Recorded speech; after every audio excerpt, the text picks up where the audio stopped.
the Vimalakirti Nirdesa Sutra, Chapter 13, the Offering of Dharma. Thereupon, Sakra, who was in the assembly, said to the Buddha, World-honored one, although I have listened to hundreds and thousands of sutras expounded by you and Manjusri, I did not hear of this inconceivable sutra of supra-mundane sovereign power and absolute reality. As I understand from your present teaching, if living beings listening to the Dharma of this sutra believe, understand, receive, uphold, read, and recite it, they will surely realize this Dharma. How much more so if someone practices it as expounded? He will shut all doors to evil destinies and will open up all doors to blessedness, will win the Buddha's perfection, will overcome heresy, destroy demons, cultivate Bodhi, set up a place of enlightenment or Bodhi mandala, and follow in the Tathagata's footsteps. World-honored one, if there are people who receive, uphold, read, recite, and practice this sutra, I and my followers will provide them with all the necessities of life. If this sutra is kept in a town or a hamlet, in a grove or a desert, I and my followers will come to the place of the preacher to listen to its Dharma. I shall cause the unbelievers to develop faith in this sermon. As to the believers of it, I shall protect them. The Buddha said, Excellent, Sakra, excellent. It is gratifying to hear what you have just said. This sutra gives a detailed exposition of the inconceivable supreme enlightenment realized by past, future, and present Buddhas. Therefore, Sakra, if a virtuous man or woman receives, keeps, reads, recites, and reveres this sutra, such an attitude is equal to making offerings to past, future, and present Buddhas. Sakra, if the great Chilakasam were full of countless Tathagatas, as many as the sugar canes, bamboos, reeds, rice grains, and hemp seeds in its fields, and if a virtuous man or woman who has passed either a whole eon or a decreasing kalpa to revere, honor, praise, serve, and make offerings to these Buddhas, and then, after their nirvana or death, should build with relics from their bodies a 7-gemmed stupa as large as the 4 Deva heavens put together, and of a height reaching the Brahma heaven with a majestic spire, to which he or she will make offerings of flowers, incense, strings of precious stones, banners, and melodious music, during either a whole kalpa or in a decreasing one, Sakra, what do you think of his or her merits? Are they many? Sakra replied, Very many, world-honored one, and it is impossible to count his or her merits for hundreds and thousands of eons. The Buddha said, Sakra, you should know that if another virtuous man or woman, after hearing this sutra of inconceivable liberation, believes, understands, receives, keeps, reads, recites, and practices this sutra, his or her merits will surpass those of the former man or woman. Why? Because the Bodhi, or enlightenment, of all Buddhas originates from this Dharma, and since enlightenment is beyond all measuring, the merits of this sutra cannot be estimated. The Buddha continued, Long before an uncountable number of eons in the past, there was a Buddha called Vaisayaraja, whose titles are Tathagata, Arhat, Samyak Sambuddha, Vidyakarana Sampanna, Sugata, Lokavid, Anuttara, Parusadamya Sarathi, Sasta Diva Manusanyam, and Buddha Lokanatha or Bhagavan. His world was called Mahavyuha, and the then Eon Alamkara Kakalpa. The Buddha Vaisayaraja lived for 20 small kalpas. The number of Shravakas reached 36 Nayutas, and that of Bodhisattvas 12 lakhs.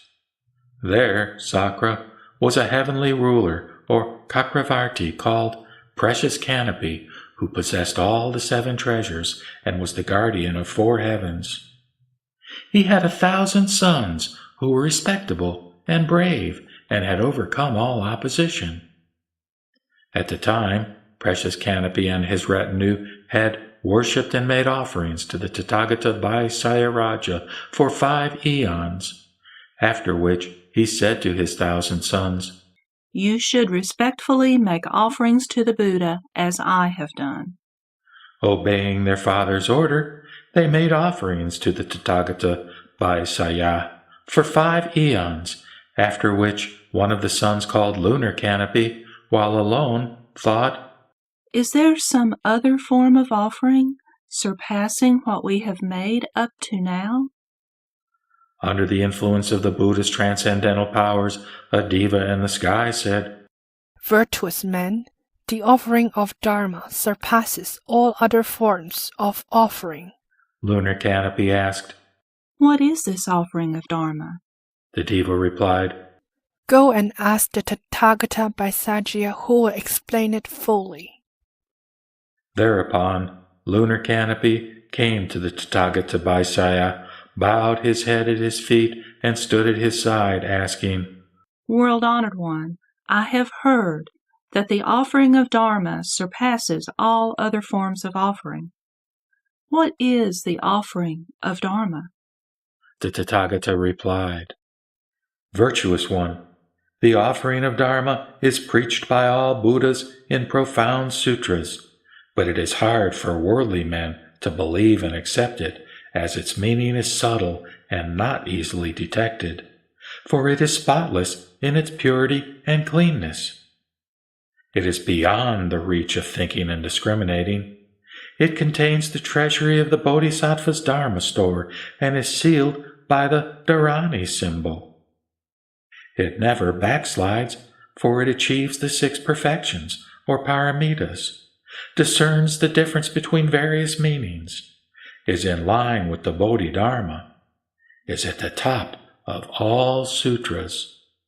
It helps people to enter upon great kindness and great compassion, to keep from demons and perverse views, and to conform with the law of causality and the teaching on the unreality of an ego, a man, a living being, and a life, and on voidness, formlessness, non-creating, and non-uprising.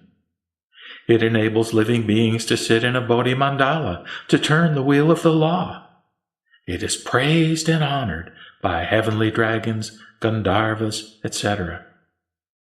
It can help living beings to reach the Buddha's Dharma store and gather all knowledge, or sarvajna, realized by saints and sages. Preach the path followed by all bodhisattvas. Rely on the reality underlying all things. Proclaim the doctrine of impermanence, suffering, voidness, and absence of ego and nirvana. It can save all living beings who have broken the precepts and keep in awe all demons, heretics, and greedy people. It is praised by the Buddhas, saints, and sages, for it wipes out suffering from birth and death, proclaims the joy in nirvana as preached by the past, future, and present Buddhas in the 10 directions. If a listener, after hearing about this sutra, believes, understands, receives, upholds, reads and recites it, and uses appropriate methods or upaya to preach it clearly to others, this upholding of the Dharma is called the offering of Dharma. Further, the practice of all Dharmas as preached, to keep in line with the doctrine of the 12 links in the chain of existence, to wipe out all heterodox views, to achieve the patient endurance of the uncreate or anutpatti dharma kasanti as beyond creation, to settle once for all the unreality of the ego and the non-existence of living beings, and to forsake all dualities of ego and its objects without deviation from and contradiction to the law of causality and retribution for good and evil, by trusting to the meaning rather than to the letter, to wisdom rather than consciousness, to sutras revealing the whole truth rather than to those of partial revelation, and to the Dharma instead of the man, that is the preacher, to conform with the 12 links in the chain of existence, or nidanas that have neither whence to come nor whither to go, beginning from ignorance, which is fundamentally non-existent, and conception, which is also basically unreal, down to birth, which is fundamentally non-existent, and old age and death, which are equally unreal. Thus contemplated, the 12 links in the chain of existence are inexhaustible, thereby putting an end to the wrong view of annihilation. This is the unsurpassed offering of Dharma. The Buddha then said to Sakra, "Lunar Canopy, after hearing the Dharma from the Buddha Vaisaya, or the Buddha of medicine, realized only the patience of meekness, and took off his precious robe to offer it to that Buddha, saying, 'World-honored one, after your nirvana, I shall make offerings of Dharma to uphold the right doctrine. Will your awe-inspiring majesty help me to overcome the demons and to practice the Bodhisattva line of conduct?' The Buddha Vaisaya knew of his deep thought and prophesied, 'Until the last moment you will guard the Dharma-protecting citadel.' Sakra, at that time, Lunar Canopy perceived the pure and clean Dharma, and after receiving the Buddha's prophecy, believed it and left his home to join the order. He practiced the Dharma so diligently that he soon realized the 5 transcendental powers. In his bodhisattva development, he won the endless power of speech through his perfect control, or dharani, of all external influences. After the nirvana of the Buddha Vaisaya, he used this power of speech to turn the wheel of the law, spreading the Dharma widely for 10 small eons. Lunar Canopy was indefatigable in his preaching of the Dharma, and converted 1,000,000 lakhs of people who stood firm in their quest of supreme enlightenment.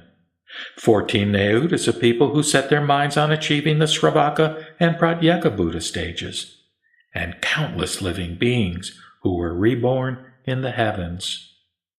Sakra, who was that royal precious canopy?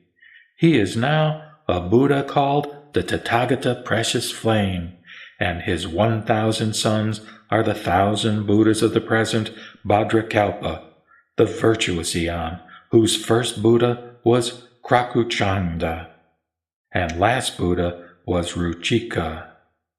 Bhikshu Lunar Canopy was myself. Sakra, you should know that the offering of Dharma is the highest form of offering. Therefore, Sakra, you should make offering of Dharma as an offering to all Buddhas.